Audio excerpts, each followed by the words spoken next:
20 अक्टूबर 2020 के Haryana current affair लेके हाजिर हूं आपके समक्ष। आशा करता हूं आप बहुत अच्छे होंगे। मेरा नाम है Sunil. Star IQ YouTube channel में आप सभी का हार्दिक अभिनंदन, स्वागत करता हूं। स्टार आईक्यू पीडीएफ के नाम से टेलीग्राम चैनल है। अगर आपको पीडीएफ चाहिए इस पर्टिकुलर लेक्चर की तो आप प्लीज इसे ज्वाइन कीजिएगा। चैनल को अगर आपने अभी तक सब्सक्राइब नहीं किया है तो प्लीज जल्दी से करिएगा और अपने दोस्तों तक भी शेयर कीजिएगा। कल आपसे सवाल पूछा था प्यारे दोस्तों मैंने, और इसका सही जवाब क्या होगा? हरियाणा के किस जिले में मेगा फूड पार्क बनने के लिए नाबार्ड से ऋण की मंजूरी मिली है?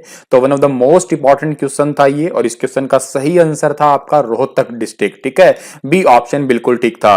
आज का पहला क्वेश्चन वाकई बहुत ज्यादा इंपॉर्टेंट है, आने वाले किसी भी हरियाणा के एग्जाम से संबंधित। पंजाब की तर्ज पे, यानी कि जैसे कि पंजाब में है, हरियाणा में सीएमओ में नया पद क्रिएट हुआ है और इस पद का नाम है चीफ प्रिंसिपल सेक्रेटरी, यानी कि मुख्य प्रधान सचिव। और यह पद मिला किसे है? अब तो पंजाब की तर्ज पर हरियाणा सीएमओ में नया पद जो है यह मिला है दीपेंद्र सिंह ढेसी को। बी ऑप्शन जो है इस क्वेश्चन का हमारा वो बिल्कुल ठीक रहेगा, जो कि आपको फोटो में दिखाई दे रहे हैं, यही है दीपेंद्र सिंह ढेसी। दरअसल देखिएगा बात क्या है, राजेश खुल्लर जो है वो मुख्यमंत्री मनोहर लाल की सेक्रेटरी की भूमिका में थे अभी थोड़े दिन पहले, और वो मतलब भूमिका में थे, ठीक है, पद नहीं था, केवल भूमिका में थे। और उनको भी आपको पता है कि जो वर्ल्ड बैंक है उसके कार्यकारी निदेशक के रूप में नियुक्त कर दिया। 25 अक्टूबर के बाद में जो है वो वॉशिंगटन डीसी जा सकते हैं, इसीलिए उन्होंने रिसेंटली जो है कल ही की डेट में राजेश खुल्लर और मुख्यमंत्री के साथ में हुई बैठक के बाद दीपेंद्र सिंह ढेसी का नाम जो है सामने आया। इनके नाम की घोषणा की है हमारे हरियाणा के मुख्य सचिव विजय वर्धन ने। ठीक है, और दूसरी बात है, आप पूछेंगे सर ये दीपेंद्र सिंह ढेसी है कौन? तो देखिएगा ये 1982 बैच के जो हैं आईएएस अधिकारी हैं। रहने वाले कहां के हैं? मूल रूप से हिमाचल प्रदेश के कांगड़ा के रहने वाले हैं ये। ठीक है, और मुख्यमंत्री मनोहर लाल के भरोसेमंद अधिकारियों में इनकी जो है नाम जो है इनका गिना जाता है। बेसिकली क्या है कि ये हरियाणा के 32वें मुख्य सचिव के पद पे नियुक्त हुए थे 31 दिसंबर 2014 को। ठीक है, और उसके बाद में जो है इन्हें केंद्र में डेपुटेशन से वापस बुला लिया गया। अच्छा, इन्होंने तकरीबन 4.5 साल तक जो है मुख्य सचिव के पद पे काम किया और 30 जून 2019 को रिटायर हो गए। अच्छा, रिटायरमेंट के बाद में क्या है कि 16 अगस्त 2019 को क्या है, ये हरियाणा विद्युत विनियामक आयोग के चेयरमैन बने। One of the most important question है ये वाला कि हरियाणा विद्युत विनियामक आयोग के चेयरमैन रह चुके हैं ये, 16 अगस्त 2019 को बने थे ये। इस पद पर ये लगभग 1 साल तक रहे थे, और अब जो है इनकी एंट्री बड़ी जबरदस्त तरीके से हुई है।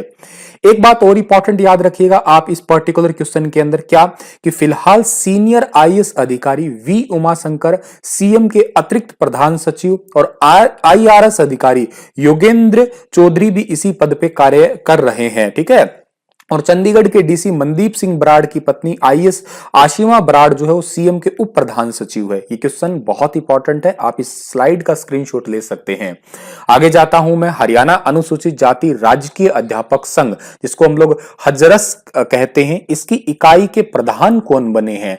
हरियाणा अनुसूचित जाति राजकीय अध्यापक संघ की राज्य इकाई के प्रधान जो बने हैं, इनका नाम क्या है? इनका नाम है डॉक्टर दिनेश। ए ऑप्शन जो है इस क्वेश्चन का हमारा बिल्कुल ठीक है, जो कि आपको फोटो में दिखाई दे रहे हैं, यही है डॉक्टर दिनेश। हरियाणा अनुसूचित जाति राजकीय अध्यापक संघ के जो अभी त्रिवार्षिक चुनाव हुए थे रिसेंटली इसी संडे को, उसके अंदर जो है इनका नाम सिलेक्ट किया गया है। 22 जिलों के प्रतिनिधियों ने इसमें भाग लिया था।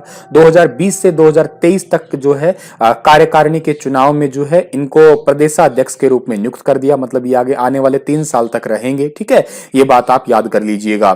अब एक बात और याद रखिएगा, इसके अंदर ही आप लोग हजरस के संरक्षक नरेश कुमार जो है, इन्होंने हजरस की नींव मेवात की धरती पर 12/10/2006 में रखी थी, जो कि आज पूरे हरियाणा के अंदर 22 जिलों में 119 ब्लॉक के अंदर कार्यकारिणी के रूप में जो है वो काम कर रही है। आगे जाते हैं हम लोग, तो अब दुकान में खुली मिठाइयों की ट्रे पर भी लिखनी होगी एक्सपायरी डेट। हाल ही में ये आदेश किसने जारी किए हैं? थोड़े दिन पहले अगर आपको याद होगा तो मैंने कहा था कि मिठाई के डिब्बों के ऊपर जो है एक्सपायरी डेट लिखनी होगी, ऐसा क्वेश्चन मैंने आपको पढ़ाया था। लेकिन अब रिसेंटली एक नए आदेश आए हैं, उसके अनुसार खुली मिठाइयों की ट्रे जो पड़ी रहती है शीशों के अंदर, उनके ऊपर भी जो है वो एक्सपायरी डेट लिखनी होगी। ये आदेश अभी हाल ही में किसने जारी किए हैं भाई? तो ये आदेश जो है अभी हाल ही में जारी किए हैं FSSAI ने, ठीक है। यानी कि सी ऑप्शन जो है इस क्वेश्चन का हमारा वो बिल्कुल ठीक रहेगा। ये आप लोग देखते ही होंगे ऐसे मार्केट में ऐसे ग्लास के अंदर, फ्रिज के अंदर रखी पड़ी होती है मिठाई। अब यहाँ पे जो है एक्सपायरी डेट ऐसे लिखनी होगी ताकि जो है ग्राहकों को पता लग सके। 1 अक्टूबर से ये नियम जो है लागू हो गया। अगर ये नियम टूट गया तो 2 लाख रुपए का जुर्माना होगा, ठीक है। और वैसे इस नियम को कैसे अपनाया जाए, इसके लिए हर जिले के अंदर जो है एक कार्यालय के अंदर जो है इनकी मीटिंग करवाई जाएगी, या जितने भी व्यापारी है या मिठाई वाले व्यक्ति हैं जो बनाते हैं हलवाई वगैरह, इनको जो है थोड़ी एक हल्की सी ट्रेनिंग वगैरह दी जाएगी। देखो ये ऐसा क्यों किया गया है? लोगों को बेहतर गुणवत्ता की मिठाई देने के लिए food safety and standard authority of India, जिसको हम लोग FSSAI बोलते हैं, इनकी ओर से 1 अक्टूबर से नए नियम आए हैं अभी। अब मिष्ठान जो है केवल संचालक को काउंटर के भीतर ही ट्रे पर एक्सपायरी डेट लिखनी होगी। इससे हमें पता लग जाएगा कि ये मिठाई कब तक खाने योग्य रहेगी। अब सवाल यहाँ पे आता है कि FSSAI जो फसाई है, इसका फुल फॉर्म क्या है और इसकी स्थापना वगैरह कब हुई है?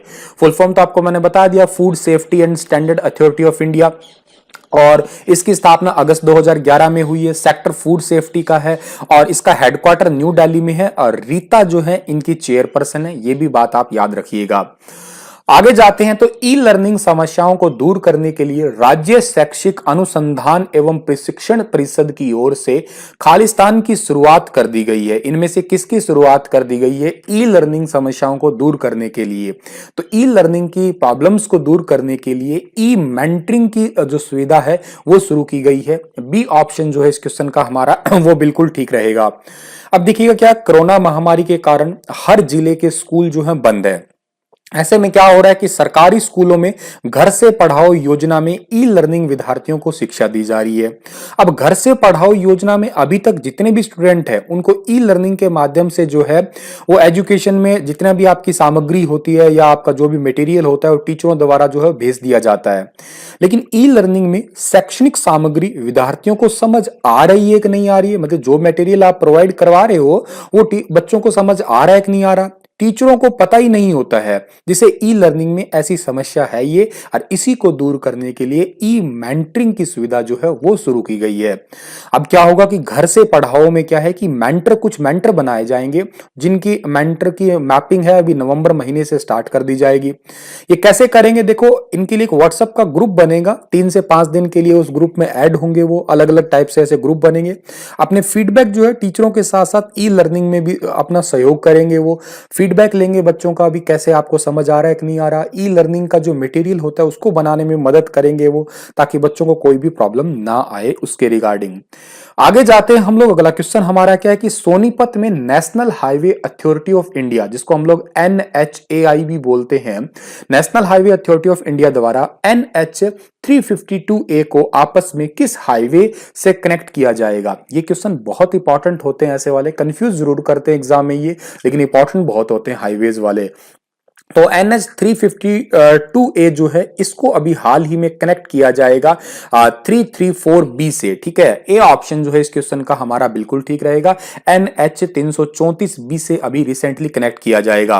अच्छा, इसे कनेक्ट होने से बेनिफिट क्या होगा? गोहाना से खरखोदा को जाने के लिए एक आपका एक सब्स्टिट्यूट वाला मार्ग मिल जाएगा, और ये जो है आपस में 352A और 334B जो है आपस में कनेक्ट होके एक बाईपास बनाया जाएगा, ठीक है। और इसके लिए सर कितना पैसा लगेगा? तकरीबन 1700 करोड़ रुपए की लागत आएगी इसके ऊपर, और 150 एकड़ जमीन जो है इसका अधिग्रहण किया गया है, तकरीबन 10 गांवों के आसपास की जमीन।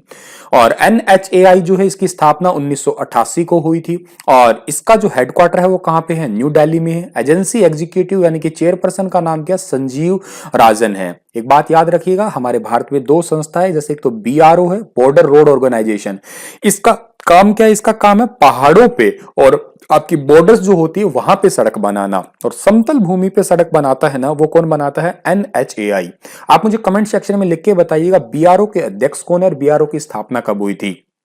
आगे जाता हूं तो स्कूल में फर्जीवाड़े को रोकने के लिए अब मार्कशीट और सर्टिफिकेट जो होते हैं उनके ऊपर डिजिटल हस्ताक्षर होंगे, लेकिन किसके हस्ताक्षर करवाए जाएंगे?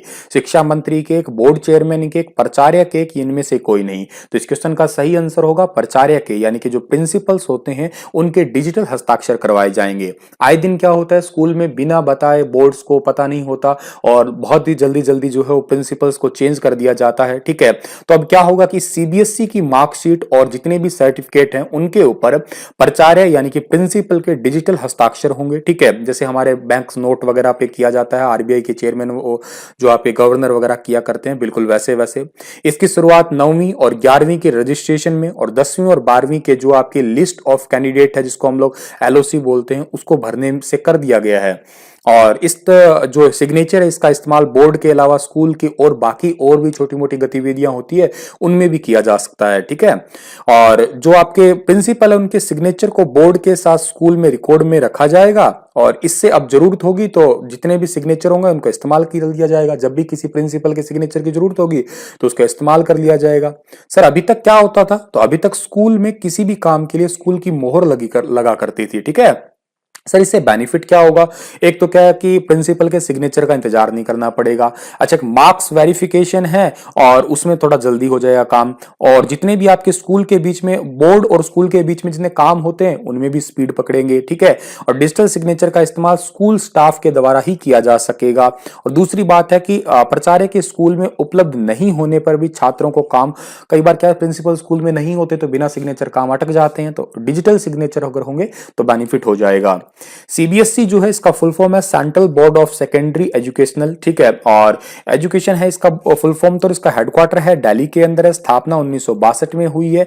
इसके चेयरपर्सन का नाम है मनोज आहूजा। ठीक है, और एफिलिएशंस कितनी है? 21,499 स्कूल्स की। ठीक है, अगला क्वेश्चन हमारा क्या रहेगा भाई? अगला क्वेश्चन हमारा यह है कि राज्य चुनाव आयोग ने इस बार किसका चुनाव भी ईवीएम से करवाने का फैसला लिया है? ठीक है, ये क्वेश्चन नंबर 7 है। ठीक है, माफ करिएगा। राज्य चुनाव आयोग ने इस बार किसका चुनाव भी ईवीएम से करवाने का फैसला लिया है?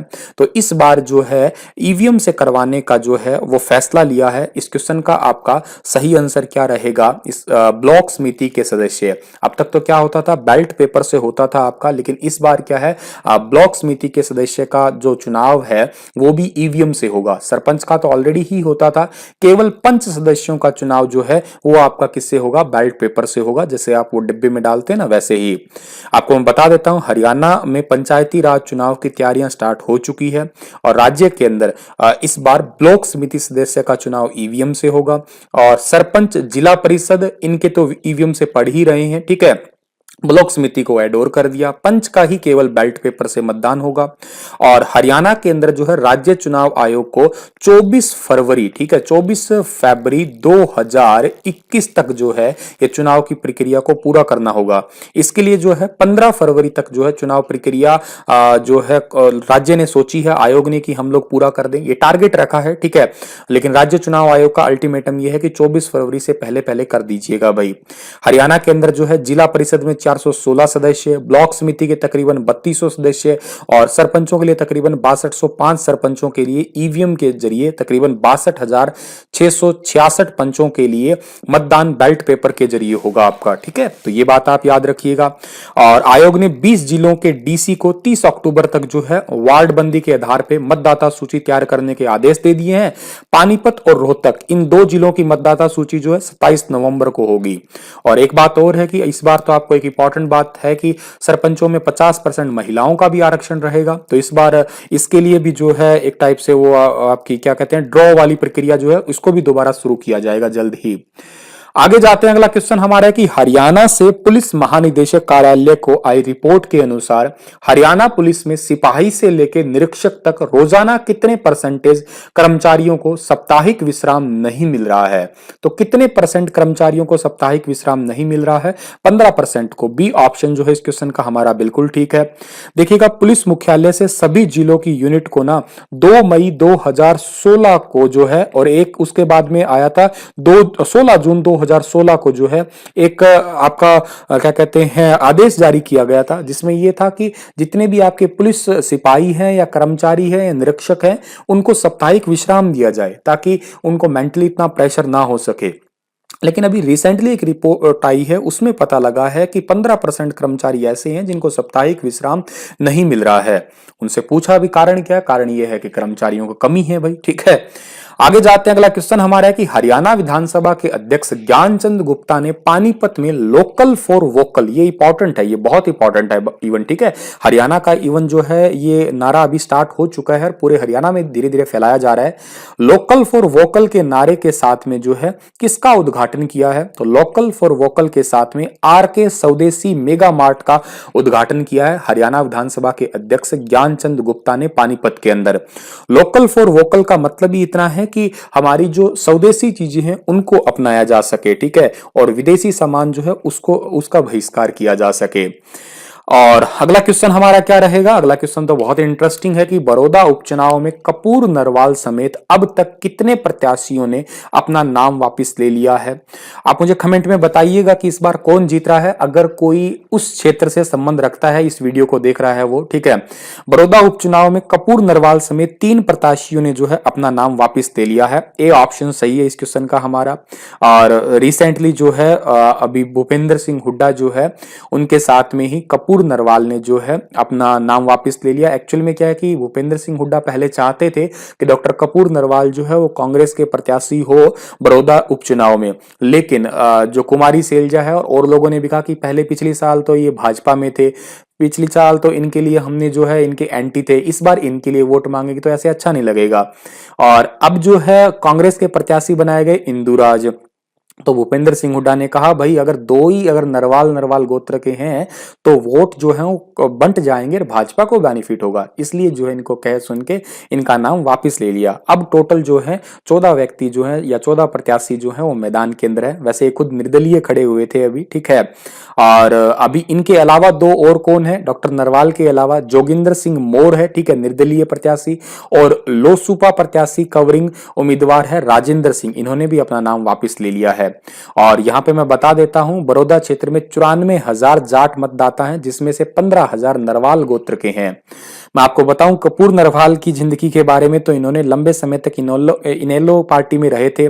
कपूर नरवाल फिर इनेलो छोड़ के जजपा में गए, फिर क्या हुआ विधानसभा चुनाव से ठीक पहले जो है ये भाजपा में शामिल हुए और उसके बाद अब कांग्रेसी हो गए। वैसे इनके पिता जो है कांग्रेस के ही नेता रहे थे। चलिए इसी के साथ ये लेक्चर समाप्त होता है, पर आपके लिए क्वेश्चन है कि कैथल जिले के गांव मुंदड़ी में प्रस्तावित महर्षि वाल्मीकि संस्कृत यूनिवर्सिटी के लिए किस जगह जो है वो कम पड़ गई है। अब विश्वविद्यालय के लिए किस गांव में 55 एकड़ जमीन मिलेगी। जटहेड़ी है, फरल है, पुंडरी है, कि इनमें से कोई नहीं। बताइए विस्तार से आप इस क्वेश्चन के बारे में, और कल फिर हाजिर होऊंगा मैं लेटेस्ट अपडेट के साथ में। तब तक आप हंसते रहना, मुस्कुराते रहना, स्टे हैप्पी, स्टे हेल्दी, और वीडियो को मैक्सिमम शेयर जरूर कीजिएगा।